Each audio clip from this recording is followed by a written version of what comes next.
ದೇವರ ಪವಿತ್ರ ನಾಮಕ್ಕೆ ಸ್ತೋತ್ರವಾಗಲಿ. ಹೋಪ್ ದೂರದರ್ಶನದ ಕನ್ನಡ ಕಾರ್ಯಕ್ರಮವನ್ನು ವೀಕ್ಷಿಸುತ್ತಿರುವ ನಿಮ್ಮೆಲ್ಲರನ್ನು ನಮ್ಮ ಕರ್ತನಾದ ಯೇಸು ಕ್ರಿಸ್ತನ ಪವಿತ್ರ ನಾಮದಲ್ಲಿ ಸ್ವಾಗತಿಸುತ್ತಿದ್ದೇನೆ. ನಾವು ದೇವರ ಸಂದೇಶಗಳನ್ನು ಧ್ಯಾನಿಸಲು ಹೋಗುವುದಕ್ಕಿಂತ ಮುಂಚಿತವಾಗಿ ನಾವು ತಲೆಗಳನ್ನು ಬಾಗಿ ಕಣ್ಣುಗಳನ್ನು ಮುಚ್ಚಿ ಪ್ರಾರ್ಥನೆ ಮಾಡಿಕೊಳ್ಳೋಣ.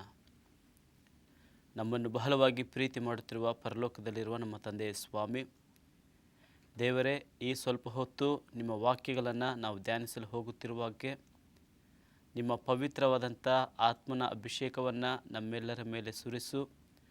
ಕೇಳುವಂಥ ವಾಕ್ಯಗಳನ್ನು ಅದರ ಪ್ರಕಾರ ನಾವು ಜೀವಿಸುವಂತೆ ಬೇಕಾದಂಥ ಜ್ಞಾಪಕದ ಶಕ್ತಿ, ಪರಿಶುದ್ಧಾತ್ಮನ ಶಕ್ತಿಯನ್ನು ಕೊಟ್ಟು ಕಾಪಾಡುತ್ತಾ ಬರಬೇಕೆಂದು ಯೇಸು ಕ್ರಿಸ್ತನ ಪವಿತ್ರ ನಾಮದಲ್ಲಿ ಬೇಡಿದ್ದೇವೆ ನಮ್ಮ ತಂದೆಯೇ, ಆಮೇನ್. ನೀಲ್ ಆರ್ಮ್ಸ್ಟ್ರಾಂಗ್ ಎಂಬ ವ್ಯಕ್ತಿ ಚಂದ್ರನ ಮೇಲೆ ಹೆಜ್ಜೆ ಇಟ್ಟ ಮೊದಲ ವ್ಯಕ್ತಿ. ಆ ಚಂದ್ರನ ಮೇಲೆ ಆತನು ನಡೆದಾಡಿದನು ಎಂಬುದಾಗಿ ನಾವು ನೋಡುತ್ತೇವೆ ಪ್ರಿಯರೇ. ಮತ್ತು ಎರಡನೇದಾಗಿ ಎಡ್ಮಂಡ್ ಹಿಲರಿ ಮೌಂಟ್ ಎವರೆಸ್ಟನ್ನು ಹತ್ತಿದಂಥ ಮತ್ತು ಆ ಮೌಂಟ್ ಎವರೆಸ್ಟ್ ಪರ್ವತದಲ್ಲಿ ಆತನು ನಡೆದಾಡಿದನು ಎಂಬುದಾಗಿ ನಾವು ನೋಡುತ್ತೇವೆ, ನಾವು ಕೇಳಿದ್ದೇವೆ ಪ್ರಿಯರೇ. ಇದೇ ರೀತಿಯಾದಂಥ ಅನೇಕ ಸಾಧನೆಗಳನ್ನು ಮಾಡಿರ್ತಕ್ಕಂಥವರನ್ನು ನಾವು ನೋಡಿದ್ದೇವೆ. ಅನೇಕರು ಮುಳ್ಳಿನ ಮೇಲೆ ನಡೆದು ಸಾಧನೆಯನ್ನು ಮಾಡಿರ್ತಕ್ಕಂಥದ್ದನ್ನು ನಾವು ನೋಡಿದ್ದೇವೆ, ಕೇಳಿದ್ದೇವೆ. ಹಾಗೂ ಬೆಂಕಿ ಕೆಂಡಗಳ ಮೇಲೆ ನಡೆದು ಇರ್ತಕ್ಕಂಥದ್ದನ್ನು ನಾವು ನೋಡಿದ್ದೇವೆ ಪ್ರಿಯರೇ. ಆದರೆ ನೀರಿನ ಮೇಲೆ ನಡೆದಿರ್ತಕ್ಕಂಥವರನ್ನು ನಾವು ನೋಡಿಯೂ ಇಲ್ಲ, ನಾವು ಕೇಳಿಯೂ ಇಲ್ಲ. ಅಮೇರಿಕ ದೇಶದಲ್ಲಿ ಒಬ್ಬ ಪ್ರಸಿದ್ಧ ಜಾದೂಗಾರ, ಆತನು ಒಂದು ದಿನಪತ್ರಿಕೆಯಲ್ಲಿ ಒಂದು ಪ್ರಕಟಣೆಯನ್ನು ಆತನು ಕೊಟ್ಟಿದ್ದನ್ನು ನಾವು ನೋಡುತ್ತೇವೆ. ಅದು ಏನೆಂಬುದಾಗಿ ನಾವು ನೋಡಿದಾಗ, ಇಂತಹ ಒಂದು ದಿನದಲ್ಲಿ ನಾನು ನೀರಿನ ಮೇಲೆ ನಡೆಯುತ್ತೇನೆ ಎಂಬುದಾಗಿ ಆತನು ಪ್ರಕಟಣೆ ಮಾಡಿದ್ದನು ಪ್ರಿಯರೇ. ಆ ಪ್ರಕಟಣೆಯನ್ನು ಕೇಳಿರ್ತಕ್ಕಂಥ ಅನೇಕ ಜನರು ಆ ಒಂದು ಸಾಧನೆಯನ್ನು ನೋಡಲು ಅವರು ಕಾತುರತೆಯಿಂದ ಅವರು ಕಾಯುತ್ತಿರುವುದನ್ನು ನಾವು ನೋಡುತ್ತೇವೆ. ಆ ಜಾದೂಗಾರನು ಕೊಟ್ಟಿರ್ತಕ್ಕಂಥ ಆ ಪ್ರಕಟಣೆಯ ದಿನ ಸಮೀಪವಾಯಿತು. ಅನೇಕ ಜನರು ಆ ಸ್ಥಳಕ್ಕೆ ಧಾವಿಸಿದರು. ಅಲ್ಲಿ ವೀಕ್ಷಣೆ ಮಾಡಲು ಅನೇಕ ವಿಧವಾದಂಥ ಆಸನಗಳನ್ನು ಅವರು ಸಿದ್ಧ ಮಾಡಿದ್ದರು ಪ್ರಿಯರೇ. ಸಮಯ ಬಂತು. ಆ ಜಾದೂಗಾರನು ಎಷ್ಟು ಬುದ್ಧಿವಂತ ಎಂಬುದಾಗಿ ನೋಡಿದಾಗ, ಆತನು ನಡೆಯುವಂಥ ಸ್ಥಳದಿಂದ ಈ ಪ್ರೇಕ್ಷಕರನ್ನು ಸ್ವಲ್ಪ ತುಂಬ ದೂರದಲ್ಲಿ ಅವರಿಗೆ ನೋಡಲು ಸಿದ್ಧಪಾಟು ಮಾಡಿದ್ದನು ಪ್ರಿಯರೇ. ಆ ಸಮಯ ಬಂತು. ಆ ಜಾದೂಗಾರನು ನೀರಿನ ಮೇಲೆ ಕಾಲಿಡುವಂಥ ಸಮಯ. ಆ ಪ್ರೇಕ್ಷಕರೆಲ್ಲರ ಕಡೆ ನೋಡಿ ಆತನು ತನ್ನ ಎರಡು ಕೈಗಳನ್ನು ಬೀಸುತ್ತಾ ಆತನು ಆ ನೀರಿನಲ್ಲಿ ನಡೆದನು ಪ್ರಿಯರೇ. ಎಲ್ಲರೂ ಚಪ್ಪಾಳೆಗಳನ್ನು ತಟ್ಟುತ್ತಾ ಅವರು ಆನಂದವನ್ನು ಅನುಭವಿಸುವುದನ್ನು ನಾವು ನೋಡುತ್ತೇವೆ. ಆದರೆ ಆ ಒಂದು ಗುಂಪಿನಲ್ಲಿ ಒಬ್ಬ ಪತ್ರಕರ್ತನು, ಅವನಿಗೆ ಸ್ವಲ್ಪ ಸಂದೇಹ ಬಂದು ಅನುಮಾನದಿಂದ ಇದರಲ್ಲಿ ಯಾವುದೋ ಒಂದು ಮೋಸವಿದೆ ಎಂಬುದಾಗಿ ಆತನು ತಿಳಿದು ಆತನು ನಡೆದಿರ್ತಕ್ಕಂಥ ಆ ಸ್ಥಳಕ್ಕೆ ಹೋಗಿ ಆತನು ಪರೀಕ್ಷಿಸಿದಾಗ ಆ ನೀರಿನ ಮೇಲೆ ಅಥವಾ ಆ ನೀರಿನ ಕೆಳಗಡೆ ಒಂದು ದೊಡ್ಡವಾದಂಥ ಕನ್ನಡಿಯನ್ನು ಅವನು ಇಟ್ಟಿರ್ತಕ್ಕಂಥದ್ದನ್ನು ನೋಡುತ್ತೇವೆ ಪ್ರಿಯರೇ. ಆ ಕ್ಷಣವೇ ಆತನ ಒಂದು ದೊಡ್ಡ ಕಲ್ಲನ್ನು ತೆಗೆದು ಆ ಕನ್ನಡಿಯ ಮೇಲೆ ಹಾಕಿದಾಗ ಅದು ಹೊಡೆದು ಹೋಯಿತು ಎಂಬುದಾಗಿ ನೋಡುತ್ತೇವೆ. ಮತ್ತು ಆ ಪತ್ರಕರ್ತನು ಮಾರನೆಯ ಒಂದು ದಿನಪತ್ರಿಕೆಯಲ್ಲಿ ಇದು ಸುಳ್ಳು ಎಂಬುದಾಗಿ ಆತನು ಹೇಳಿದನು. ಪ್ರಿಯರೇ, ಈ ಲೋಕದಲ್ಲಿ ಯಾರೂ ನೀರಿನ ಮೇಲೆ ನಡೆದಿಲ್ಲ. ನಮ್ಮ ಕರ್ತನಾದ ಯೇಸು ಕ್ರಿಸ್ತನು ಅದ್ಭುತ ಸ್ವರೂಪನು, ಅದ್ಭುತ ದೇವರು ಮಾತ್ರ ಈ ಲೋಕದಲ್ಲಿ ನೀರಿನಲ್ಲಿ ನಡೆದಿದ್ದನ್ನು ನಾವು ನೋಡುತ್ತೇವೆ. ಮತ್ತು ಆತನು ಮಾತ್ರವಲ್ಲದೆ ಆತನನ್ನು ನಂಬಿರ್ತಕ್ಕಂಥ ಆತನ ಜೊತೆಯಲ್ಲಿರ್ತಕ್ಕಂಥ ಆತನ ಶಿಷ್ಯನನ್ನು ಸಹ ಆ ನೀರಿನಲ್ಲಿ ನಡೆಯುವಂಥ ಒಂದು ಕಾರ್ಯವನ್ನು ಈ ದಿವಸ ನಾವು ಧ್ಯಾನ ಮಾಡುತ್ತೇವೆ. ನಮ್ಮ ಸತ್ಯವೇದಗಳನ್ನು ಮತ್ತಾಯನಿಗೆ ಬರೆದ ಸುವಾರ್ತೆ 14ನೇ ಅಧ್ಯಾಯ 29ನೇ ವಚನಕ್ಕೆ ತಿರುಗಿಸಿದಾಗ, ಆಗ ಪೇತ್ರನು ಯೇಸುವಿನ ಬಳಿಗೆ ಹೋಗುವುದಕ್ಕೆ ದೋಣಿಯಿಂದ ಇಳಿದು ನೀರಿನ ಮೇಲೆ ನಡೆದನು. ಪ್ರಿಯರೇ, ಯೇಸು ಸ್ವಾಮಿ ಆ ನೀರಿನ ಮೇಲೆ ನಡೆಯುವಂಥ ಅವಕಾಶ ಅಥವಾ ನಡೆಯುವಂಥ ಸಂದರ್ಭ ಹೇಗೆ ಬಂತು ಎಂಬುದಾಗಿ ನಾವು ನೋಡಿದಾಗ, ಇದಕ್ಕಿಂತ ಮುಂಚಿತವಾಗಿ ಯೇಸು ಸ್ವಾಮಿಯು 5 ರೊಟ್ಟಿ ಮತ್ತು 2 ಮೀನುಗಳನ್ನು 5,000 ಜನರಿಗೆ ಹಂಚಿದ ನಂತರ ತನ್ನ ಶಿಷ್ಯರನ್ನು ಈ ದಡದಿಂದ ಆಚೆ ದಡಕ್ಕೆ ನೀವು ಹೋಗಿರಿ ಎಂಬುದಾಗಿ ಬಲವಂತ ಮಾಡಿದನು ಎಂಬುದಾಗಿ ನಾವು ನೋಡುತ್ತೇವೆ. ಮತ್ತು ಯೇಸು ಸ್ವಾಮಿಯವರು ಆ ಬೆಟ್ಟದ ಮೇಲೆ ಏಕಾಂತವಾಗಿ ಪ್ರಾರ್ಥನೆಯನ್ನು ಮಾಡಲು ಹಾಗೂ ಬಂದಿರತಕ್ಕಂಥ ಜನರ ಯೋಗಕ್ಷೇಮಗಳನ್ನು ವಿಚಾರಿಸಿ ಆ ಜನರೆಲ್ಲರನ್ನು ಕಳುಹಿಸಿದ ನಂತರ ಆತನು ಬಂದನು ಎಂಬುದಾಗಿ ನಾವು ನೋಡುತ್ತೇವೆ. ಯೇಸು ಸ್ವಾಮಿಯ ಮಾತಿನ ಮೇರೆಗೆ ಶಿಷ್ಯರು ದೋಣಿಯನ್ನು ಹತ್ತಿ ಅವರು ಆಚೆ ದಡಕ್ಕೆ ಬಂದಾಗ, ಆ ಆಚೆ ದಡಕ್ಕೆ ಬರುವಂಥ ಸಂದರ್ಭದಲ್ಲಿ ಪ್ರೇರೆ ಇಲ್ಲಿ ನಾವು ಗಮನಿಸಬೇಕಾದಂಥ ಒಂದು ಸಂಗತಿ ಏನೆಂದರೆ, ಅಷ್ಟರಲ್ಲಿ ದೋಣಿಯು ಭೂಮಿಗೆ ಬಹುದೂರ ಹೋಗಿತ್ತು ಮತ್ತು ಎದುರುಗಾಳಿ ಬೀಸುತ್ತಿದ್ದರಿಂದ ತೆರೆಗಳ ಬಡಿತಕ್ಕೆ ಸಿಕ್ಕಿ ಒದ್ದಾಡುತ್ತಿತ್ತು. ಪ್ರಿಯರೇ, ಯೇಸು ಸ್ವಾಮಿಯವರ ಮಾತಿನ ಪ್ರಕಾರ ಆತನ ಶಿಷ್ಯರು ಆಚೆ ದಡಕ್ಕೆ ಹೋಗುವಂಥ ಸಂದರ್ಭದಲ್ಲಿ ಅವರು ಸಮಸ್ಯೆಗಳ ಮಧ್ಯೆ ಸಿಲುಕಿಕೊಂಡರು ಎಂಬುದಾಗಿ ನಾವು ನೋಡುತ್ತೇವೆ. ಆ ಸಮಸ್ಯೆಗಳ ಮಧ್ಯದಲ್ಲಿ ಸಿಕ್ಕಿಕೊಂಡಾಗ ಯೇಸು ಸ್ವಾಮಿಯು ಆತನ ಶಿಷ್ಯರನ್ನು ಹೇಗೆ ರಕ್ಷಿಸಿದನು ಎಂಬುದನ್ನು ನಾವು ಈ ಒಂದು ಸಮಯದಲ್ಲಿ ನಾವು ಕಲಿಯಬೇಕಾಗಿದೆ. ರಾತ್ರಿಯ 4ನೇ ಜಾವದಲ್ಲಿ ಯೇಸು ಸಮುದ್ರದ ಮೇಲೆ ನಡೆದು ಅವರ ಕಡೆಗೆ ಬಂದನು. ಪ್ರಿಯರೇ, 4ನೇ ಜಾವ. ಕೆಲವು ಸಾರಿ ಶಿಷ್ಯರೋಪಾದಿಯಲ್ಲಿ ನಾವು ದೇವರ ಮಾತಿಗೆ ವಿಧೇಯರಾಗಿ ಜೀವಿಸಿದಾಗ, ಆತನ ಆಜ್ಞೆಗಳ ಪ್ರಕಾರ ನಾವು ಜೀವಿಸಿದಾಗ, ನಾವು ಯೇಸು ಸ್ವಾಮಿಯ ಹತ್ತಿರ ನಾವು ಜೀವಿಸಿದಾಗ ಅನೇಕ ವಿಧವಾದಂಥ ಸಮಸ್ಯೆಗಳು, ಅಡ್ಡಿ ಆಟಂಕಗಳು ನಮಗೆ ಎದುರಾದಾಗ ಕೆಲವು ಸಾರಿ ದೇವರು ನಮ್ಮನ್ನು ಮರೆತನೇನೋ ಎಂಬುದಾಗಿ ನಾವು ಅಂದುಕೊಳ್ಳುತ್ತೇವೆ. ಅದೇ ಒಂದು ರೀತಿ ಶಿಷ್ಯರು ಅಂದುಕೊಂಡಿರ್ಬೋದು. ಆದರೆ ಯೇಸು ಸ್ವಾಮಿ ಆತನ ಮಕ್ಕಳನ್ನು ಎಂದಿಗೂ ಮರೆಯುವುದಿಲ್ಲ ಪ್ರಿಯರೇ. ಆತನಿಗೆ ಸಮಸ್ತವೂ ಗೊತ್ತು. ಆದರೆ ಯಾವ ಸಮಯಕ್ಕೆ ಹೇಗೆ ಆತನ ಮಕ್ಕಳನ್ನು ಕಾಪಾಡಬೇಕು ಎಂಬುದು ದೇವರಿಗೂ ಗೊತ್ತಿದೆ.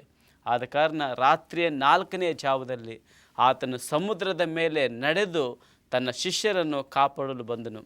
ಇವತ್ತು ಇದೇ ರೀತಿಯಂಥ ಕಷ್ಟ, ದುಃಖ, ಸಮಸ್ಯೆಗಳಲ್ಲಿ ಸಿಲುಕಿದ್ದೇ ಆದಂಥ ಪಕ್ಷದಲ್ಲಿ ಆ ಯೇಸು ಸ್ವಾಮಿಯು ಶಿಷ್ಯರನ್ನು ಕಾಪಾಡಿದ ರೀತಿಯಲ್ಲಿ ಈ ಒಂದು ದಿವಸ ಈ ಒಂದು ಕಾರ್ಯಕ್ರಮವನ್ನು ವೀಕ್ಷಣೆ ಮಾಡುತ್ತಿರುವಂಥ ಪ್ರತಿಯೊಬ್ಬೊಬ್ಬ ವಿಶ್ವಾಸಿಗಳನ್ನು ಕಾಪಾಡಲು ಶಕ್ತನಾಗಿದ್ದಾನೆ ಎಂಬುದನ್ನು ನಾವು ಮರೆಯಬಾರದು ಪ್ರಿಯರೇ. ನಂತರ ಯೇಸು ಸ್ವಾಮಿ ಆ ಸಮುದ್ರದ ಮೇಲೆ ನಡೆದು ಬರುವಂಥ ಸನ್ನಿವೇಶವನ್ನು ಆತನ ಶಿಷ್ಯರು ನೋಡಿದ ತಕ್ಷಣ ಅವರು ಭೂತವೆಂದು ಅವರು ಭಯಪಟ್ಟರು ಎಂಬುದಾಗಿ ನೋಡುತ್ತೇವೆ. ಪ್ರಿಯರೇ, ಇಲ್ಲಿಂದ ನಾವು ಸ್ವಲ್ಪ ಹೊತ್ತು ನಮ್ಮ ಗಮನವನ್ನು ಜಾಗ್ರತೆಯಿಂದ ಈ ಒಂದು ವಾಕ್ಯವನ್ನು ಕೇಳಲು ನಾನು ಇಷ್ಟಪಡುತ್ತಿದ್ದೇನೆ. 27ನೇ ವಚನ ನಾವು ಓದಿದಾಗ, ಕೂಡಲೇ ಯೇಸು ಮಾತಾಡಿ ಅವರಿಗೆ ಧೈರ್ಯವಾಗಿರಿ, ನಾನು ಅಂಜಬೇಡಿರಿ ಎಂದು ಹೇಳಿದನು. ಯಾವಾಗ ಯೇಸು ಸ್ವಾಮಿಯು ಮಾತಾಡಿದರೋ ಆವಾಗ ಶಿಷ್ಯರಲ್ಲಿರ್ತಕ್ಕಂಥ ಭಯವು, ಶಿಷ್ಯರಲ್ಲಿರ್ತಕ್ಕಂಥ ಭೀತಿಯು, ಶಿಷ್ಯರಲ್ಲಿರ್ತಕ್ಕಂಥ ನಡುಕವು ಹೋಗಿತು ಎಂಬುದಾಗಿ ನಾವು ನೋಡ್ತೇವೆ ಪ್ರಿಯರೇ. ನಂತರ ಯಾವಾಗ ಯೇಸು ಸ್ವಾಮಿಯು ನಾನೇ ಎಂಬುದಾಗಿ ಹೇಳಿದಾಗ ಅಲ್ಲಿ ಇರ್ತಕ್ಕಂಥ ಶಿಷ್ಯನು, ಆ ಪೇತ್ರನು ಮಾತಾಡಿದಂಥ ಕೆಲವು ಮಾತುಗಳನ್ನು ಈ ಸಮಯದಲ್ಲಿ ನಾವು ನೋಡುತ್ತೇವೆ. 28ನೇ ವಚನ. ಅದಕ್ಕೆ ಪೇತ್ರನು, ಸ್ವಾಮಿ ನೀನೇ ಯಾದರೆ ನನಗೆ ನೀರಿನ ಮೇಲೆ ನಡೆದು ನಿನ್ನ ಬಳಿಗೆ ಬರುವುದಕ್ಕೆ ಅಪ್ಪಣೆ ಕೊಡು ಅನ್ನಲು ಆತನು ಬಾ ಅಂದನು. ಪ್ರಿಯರೇ, ಇಲ್ಲಿ ಪೇತ್ರನು ಯೇಸು ಸ್ವಾಮಿಯನ್ನು ನೀವೇ ಆದಂಥ ಪಕ್ಷದಲ್ಲಿ, ನೀನೇ ಆದರೆ ನಾನು ನಿನ್ನ ಜೊತೆ ನೀರಿನಲ್ಲಿ ನಡೆಯುವುದಕ್ಕೆ ನನಗೆ ಅಪ್ಪಣೆ ಕೊಡು ಎಂಬುದಾಗ ಯೇಸು ಸ್ವಾಮಿ ಆತನ ಕೈ ಚಾಚಿ ಬಾ ಎಂಬುದಾಗಿ ಹೇಳುವಂಥದ್ದನ್ನು ನಾವು ನೋಡುತ್ತೇವೆ. ಇಲ್ಲಿ ಪೇತ್ರನ ಮೇಲಿರ್ತಕ್ಕಂಥ ಅಥವಾ ಪೇತ್ರನಿಗೆ ಯೇಸು ಸ್ವಾಮಿಗೆ ಇರ್ತಕ್ಕಂಥ ನಂಬಿಕೆಯನ್ನು ಈ ಸಮಯದಲ್ಲಿ ನಾವು ನೋಡುವಂಥವರಾಗಿದ್ದೇವೆ ಪ್ರಿಯರೇ.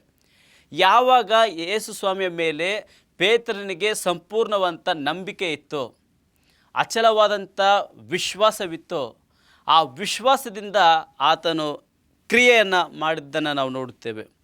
ಆಗ ಪೇತ್ರನು ಯೇಸುವಿನ ಬಳಿಗೆ ಹೋಗುವುದಕ್ಕೆ ದೋಣಿಯಿಂದ ಇಳಿದು ನೀರಿನ ಮೇಲೆ ನಡೆದನು.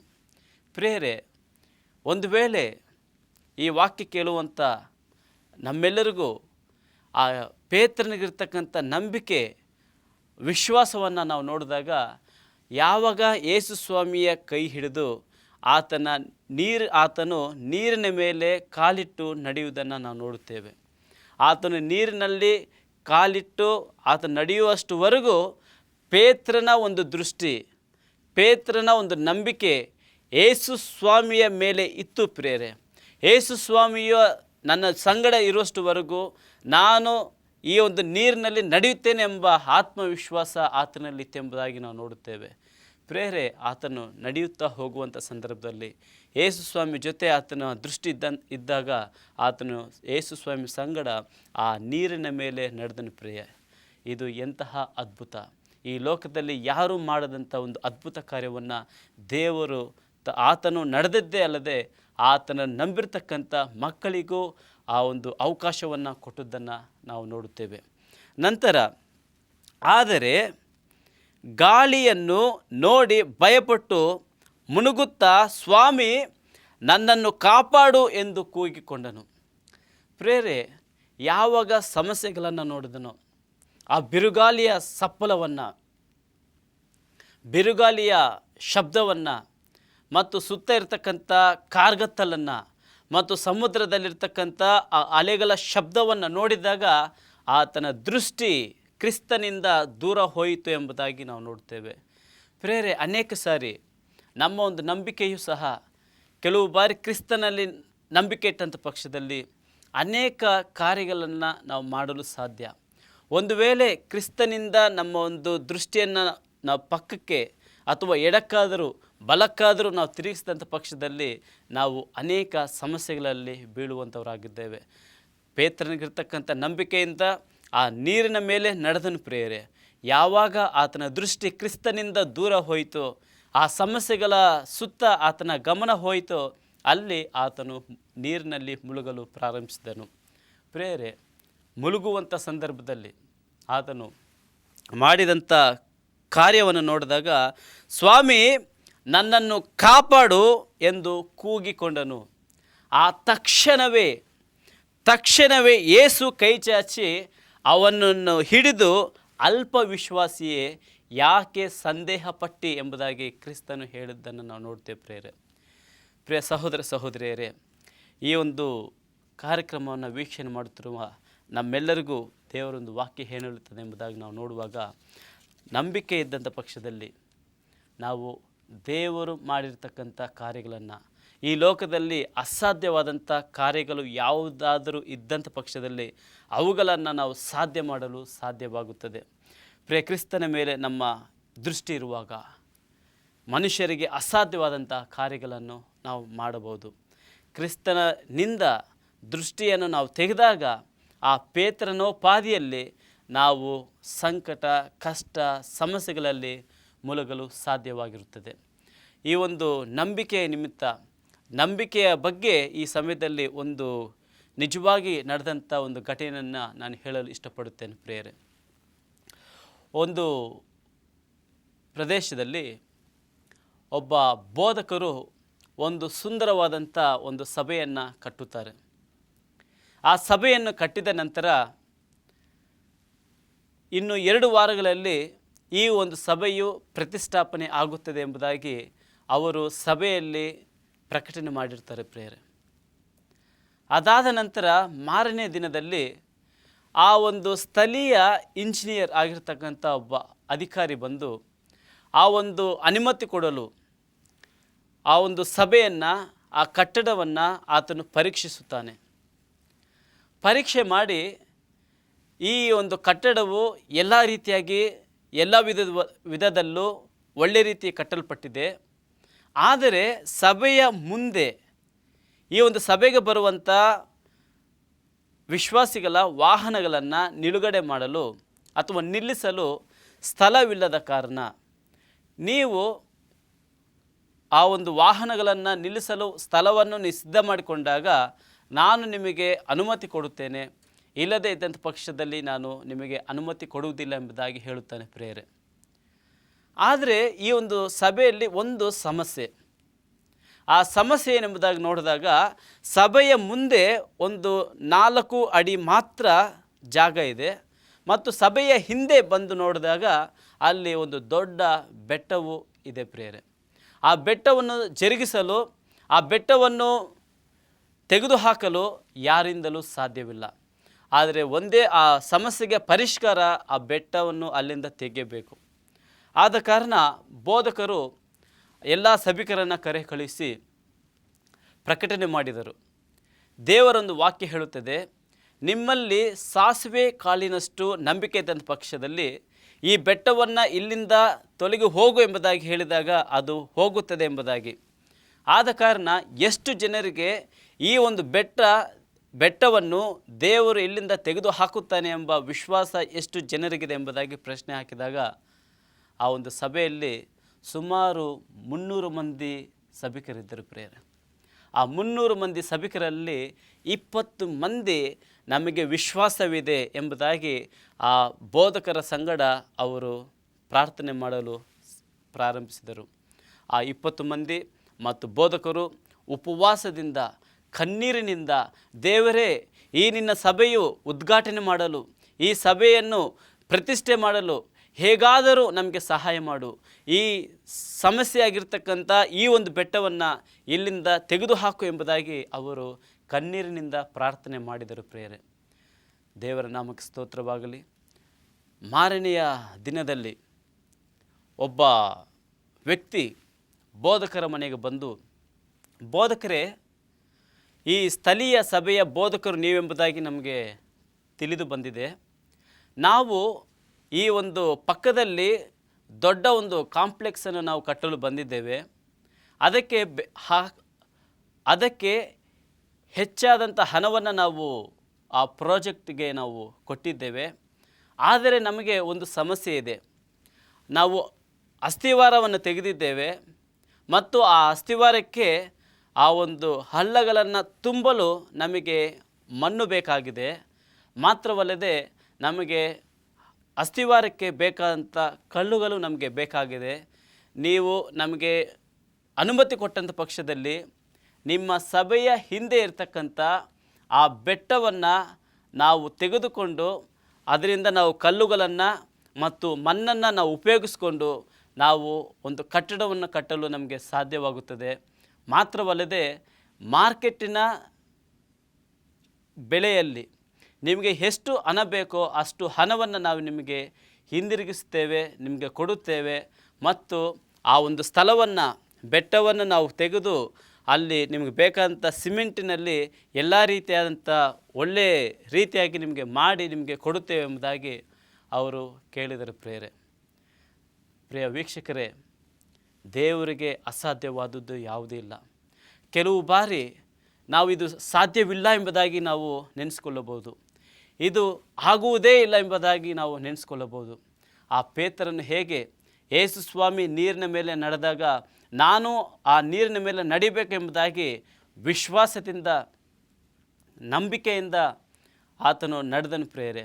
ಇವತ್ತು ಅಂಥ ಒಂದು ವಿಶ್ವಾಸ, ಅಂಥ ವಿಧವಾದಂಥ ಒಂದು ಅಚಲವಾದಂಥ ದೃಢ ವಿಶ್ವಾಸ ನಮ್ಮಲ್ಲಿದ್ದಾಗ, ಕ್ರಿಸ್ತನ ಮೇಲೆ ನಮ್ಮ ದೃಷ್ಟಿ ಇಟ್ಟಾಗ, ನಮಗೆ ಅನೇಕ ಸಮಸ್ಯೆಗಳು ಎದುರಾದಾಗ್ಯೂ, ನಮಗೆ ಅನೇಕ ವಿಧವಾದಂಥ ಕಷ್ಟಗಳು ನಮಗೆ ಬಂದಾಗ್ಯೂ ದೇವರ ಮೇಲೆ ನಂಬಿಕೆಯಿಂದ ನಾವು ಪ್ರಾರ್ಥನೆ ಇಟ್ಟಂಥ ಸಮಯದಲ್ಲಿ ದೇವರು ಖಂಡಿತವಾಗಿಯೂ ನಮ್ಮ ಪ್ರಾರ್ಥನೆಗಳನ್ನು ಕೇಳುವಂಥ ದೇವರಾಗಿದ್ದಾನೆ. ಮತ್ತು ನಾವು ನೋಡ್ತೀವಿ, ಕ್ರಿಸ್ತನಿಂದ ದೃಷ್ಟಿ ತೆಗೆದಾಗ ಅಂದರೆ ಈ ಲೌಕಿಕವಾದಂಥ ಅನೇಕ ವಿಧವಾದಂಥ ಆಸೆ ಆಡಂಬರಗಳಿಗೆ ನಾವು ಸೋತು ನಾವು ದೇವರಿಂದ ನಾವು ದೂರ ಹೋಗುವಂಥದ್ದನ್ನು ನಾವು ನೋಡ್ತೇವೆ. ಕೆಲವು ಸಾರಿ ದೇವರೊಂದು ವಾಕ್ಯವನ್ನು ನಾವು ನೋಡಿದಾಗ, ದೇವರ ಆಜ್ಞೆಗಳನ್ನು ನಾವು ನೋಡಿದಾಗ, ಆ ಆಜ್ಞೆಗಳ ಪ್ರಕಾರ ನಾವು ಜೀವಿಸಿದಾಗ ನಾವು ಕ್ರಿಸ್ತನ ಮಾರ್ಗದಲ್ಲಿ, ಕ್ರಿಸ್ತನ ಹೆಜ್ಜೆ ಜಾಡಲ್ಲಿ ನಾವು ನಡೆಯುವುದನ್ನು ನಾವು ನೋಡುತ್ತೇವೆ ಪ್ರಿಯರೇ. ಒಂದು ವೇಳೆ ಆ ವಾಕ್ಯಗಳ ವಿರುದ್ಧವಾಗಿ ನಾವು ಜೀವಿಸಿದಾಗ, ಸೈತಾನನಿಗೆ ನಾವು ನಮ್ಮ ಹೃದಯವನ್ನು ಒಪ್ಪಿಸಿಕೊಟ್ಟಾಗ, ಯಾವಾಗ ಈ ಪೇತ್ರನು ತನ್ನ ದೃಷ್ಟಿಯನ್ನು ಕ್ರಿಸ್ತನ ಮೇಲೆ ಇಟ್ಟಂಥ ಸಮಯದಲ್ಲಿ ಅನೇಕ ಸಮಸ್ಯೆಗಳು ಅಲ್ಲಿದ್ದಾಗ್ಯೂ ಸಹ ಆತನು ಆ ಸಮುದ್ರದ ಮೇಲೆ ನಡೆಯಲು ಸಾಧ್ಯವಾಯಿತು. ಯಾವಾಗ ಆ ಶಬ್ದಗಳ ಮೇಲೆ, ಆ ಸಮಸ್ಯೆಗಳ ಮೇಲೆ ತನ್ನ ದೃಷ್ಟಿಯನ್ನು ಗಮನ ಹರಿಸಿದನೋ, ಅಲ್ಲಿ ಸೈತಾನನು ಆತನಲ್ಲಿ ಭಯವನ್ನು ಹುಟ್ಟಿಸಿದನು ಪ್ರೇರೆ. ಇವತ್ತು ಅನೇಕ ಸಾರಿ ಸೈತಾನನು ನಮ್ಮಲ್ಲಿ ಭಯವನ್ನು ಹುಟ್ಟಿಸುತ್ತಾನೆ, ನಮ್ಮಲ್ಲಿ ಭೀತಿಯನ್ನು ಹುಟ್ಟಿಸುತ್ತಾನೆ, ನಮ್ಮಲ್ಲಿರ್ತಕ್ಕಂಥ ತಪ್ಪುಗಳನ್ನು ಎತ್ತಿ ತೋರಿಸುತ್ತಾನೆ, ನಮ್ಮಲ್ಲಿರ್ತಕ್ಕಂಥ ಅನೇಕ ಸಮಸ್ಯೆಗಳನ್ನು ತೋರಿಸಿ ನಮ್ಮನ್ನು ದೇವರಿಂದ ದೂರಪಡಿಸುತ್ತಾನೆ. ಆದರೆ ನಾವು ಭಯಪಟ್ಟಂಥ ಸಮಯದಲ್ಲಿ, ನಮಗೆ ಯಾರು ಸಹಾಯ ಮಾಡುವುದಿಲ್ಲ ಎಂಬ ಒಂದು ಸನ್ನಿವೇಶ ಎದುರಾದಂಥ ಸಂದರ್ಭದಲ್ಲಿ ಪ್ರೇರೆ, ನಾವು ಕ್ರಿಸ್ತನನ್ನು ನಾವು ದೃಷ್ಟಿ ಮಾಡಬೇಕು. ಕ್ರಿಸ್ತನನ್ನು ನಾವು ನೋಡಿದಂಥ ಪಕ್ಷದಲ್ಲಿ ಕ್ರಿಸ್ತನು ನಮ್ಮನ್ನು ಕಾಪಾಡುತ್ತಾನೆ. ಹೇಗೆ ಪೇತ್ರನು ಆ ನೀರಿನಲ್ಲಿ ಮುಳುಗುವಂಥ ಸಂದರ್ಭದಲ್ಲಿ, ಮುಳುಗಿ ಹೋಗುವಂಥ ಸಂದರ್ಭದಲ್ಲಿ ತನ್ನ ಕೈಯನ್ನು ಚಾಚಿ ಆತನನ್ನು ಮೇಲಕ್ಕೆತ್ತಿದನು. ಕೆಲವು ಸಾರಿ ಕ್ರೈಸ್ತರಾದಂಥ ಕೆಲವು ಸಾರಿ ನಾವು ನಂಬಿಕೆಯಿಂದ ಜೀವಿಸುತ್ತೇವೆ, ನಾವು ಪವಿತ್ರವಾದಂಥ ಜೀವಿತವನ್ನು ಜೀವಿಸುತ್ತೇವೆ ಮತ್ತು ದೇವರಿಗೆ ಇಷ್ಟಕರವಂಥ ರೀತಿಯಲ್ಲಿ ನಾವು ಜೀವಿಸುತ್ತೇವೆ. ಕೆಲವು ಸಂದರ್ಭದಲ್ಲಿ ನಾವು ಶೋಧನೆಗೆ ಒಳಗಾದಾಗ, ನಾವು ಕಷ್ಟಗಳಲ್ಲಿ ಬಿದ್ದಿದ್ದಾಗ, ಅಲ್ಲಿ ನಾವು ದೇವರನ್ನು ಬಿಟ್ಟು ಸೈತಾನನಿಗೆ ನಾವು ದಾಸರಾಗಿ, ಸೈತಾನನಿಗೆ ನಾವು ಗುಲಾಮರಾಗಿ ಇರ್ತಕ್ಕಂಥದ್ದನ್ನು ನಾವು ನೋಡುತ್ತೇವೆ ಪ್ರಿಯರೇ. ಆದ್ದರಿಂದ ಈ ದಿವಸ ಯೇಸು ಸ್ವಾಮಿಯು ಈ ಲೋಕದಲ್ಲಿ ಯಾರೂ ಮಾಡದಂಥ ಒಂದು ಅದ್ಭುತವನ್ನು, ತಾನು ತನ್ನ ಒಂದು ಶಿಷ್ಯರನ್ನು, ತನ್ನನ್ನು ನಂಬಿರ್ತಕ್ಕಂಥ ಮಕ್ಕಳನ್ನು ಕಾಪಾಡಲು, ರಕ್ಷಿಸಲು ನೀರಿನ ಮೇಲೆ, ಸಮುದ್ರದ ಮೇಲೆ ನಡೆದು ಹೇಗೆ ಕಾಪಾಡಿದನೋ, ಮತ್ತು ಒಂದು ವೇಳೆ ನಮ್ಮ ನಂಬಿಕೆ ಕಡಿಮೆಯಾದಾಗ ಮತ್ತೆ ಆತನು ತನ್ನ ಹಸ್ತವನ್ನು ನೀಡಿ ನಮ್ಮನ್ನು ಹೇಗೆ ಎಬ್ಬಿಸಿ ಆ ಪೇತ್ರನನ್ನು ಕಾಪಾಡಿದನೋ, ಅದೇ ರೀತಿ ನಮ್ಮೆಲ್ಲರನ್ನು ಕಾಪಾಡುವಂಥ ದೇವರಾಗಿದ್ದಾನೆ. ಈ ಒಂದು ಕಾರ್ಯಕ್ರಮ ವೀಕ್ಷಣೆ ಮಾಡುತ್ತಿರುವಂಥ ಪ್ರತಿಯೊಬ್ಬ ವಿಶ್ವಾಸಿಗಳಿಗೂ ದೇವರು ಕೊಡುವಂಥ ಒಂದು ಧೈರ್ಯವಾದಂಥ ಸಂದೇಶ ಏನೆಂದರೆ, ಭಯಪಡಬೇಡಿರಿ, ನಾನು ನಿಮ್ಮ ಸಂಗಡ ಇದ್ದೇನೆ. ಈ ಲೋಕದಲ್ಲಿರ್ತಕ್ಕಂಥ ಎಷ್ಟೇ ಸೈತನ ಶೋಧನೆಗಳು ಬಂದಾಗ್ಯೂ ಆತನು ನಮ್ಮನ್ನು ಕಾಪಾಡುವಂಥ ದೇವರಾಗಿದ್ದಾನೆ. ಆದ್ದರಿಂದ ಈ ಸಮಯದಲ್ಲಿ ಆತ ನಂಬಿರ್ತಕ್ಕಂಥವರನ್ನು ಕಾಪಾಡಲು ಎಂತಹ ಸಮಯದಲ್ಲಾಗಲಿ, ಎಂತಹ ಒಂದು ಅದ್ಭುತವನ್ನಾಗಲಿ ದೇವರು ಮಾಡಲು ಸಾಧ್ಯ. ಆದರೆ ನಮ್ಮಲ್ಲಿ ನಂಬಿಕೆ ಮಾತ್ರ ಇರಬೇಕು ಪ್ರಿಯರೇ. ಅದ್ಭುತಗಳನ್ನು ಮಾಡುವಂಥ ದೇವರು ನಿಮ್ಮ ಕುಟುಂಬಗಳನ್ನು ಆಶೀರ್ವದಿಸಲಿ. ನಾವೆಲ್ಲ ತಲೆಬಾಗಿ ಚಿಕ್ಕ ಪ್ರಾರ್ಥನೆ ಮಾಡಿಕೊಳ್ಳೋಣ. ನಮ್ಮನ್ನು ಬಹಳವಾಗಿ ಪ್ರೀತಿ ಮಾಡುತ್ತಿರುವ ಪರಲೋಕದಲ್ಲಿರುವ ನಮ್ಮ ತಂದೆಯ ಸ್ವಾಮಿ ದೇವರೇ, ನಿನ್ನ ಮಾತಿನ ಮೇರೆಗೆ ಶಿಷ್ಯರು ಸಮುದ್ರದಲ್ಲಿ ಪ್ರಯಾಣ ಮಾಡುವಾಗೆ ಬಂದಂಥ ಸಮಸ್ಯೆಗಳಿಂದ ಅವರು ಒದ್ದಾಡುವಂಥ ಸಮಯದಲ್ಲಿ 4ನೇ ಜಾವದಲ್ಲಿ ಸ್ವಾಮಿ ನೀವು ಹೋಗಿ ಅವರನ್ನು ಕಾಪಾಡಿದಿರಿ ಸ್ವಾಮಿ. ಮಾತ್ರವಲ್ಲದೆ ನಂಬಿಕೆಯಿಂದ ನಿಮ್ಮ ಬಳಿ ಬರುವಂಥ ಪೇತ್ರನನ್ನು ನೀರಿನ ಮೇಲೆ ನಡೆಯುವಂಥ ಅವಕಾಶವನ್ನು ಕೊಟ್ಟಿದ್ದಿ. ಅಂಥ ಅದ್ಭುತ ಕಾರ್ಯಗಳನ್ನು ಈ TV ಕಾರ್ಯಕ್ರಮ ನೋಡುವಂಥ ಪ್ರತಿಯೊಬ್ಬರಲ್ಲಿ ನೀವು ದಯಪಾಲಿಸಿ ನೀವು ಕಾಪಾಡುತ್ತಾ ಬರಬೇಕೆಂದು ಯೇಸು ಕ್ರಿಸ್ತನ ಪವಿತ್ರ ನಾಮದಲ್ಲಿ ಬೇಡಿದ್ದೇವೆ ನಮ್ಮ ತಂದೆಯೇ, ಆಮೇನ್.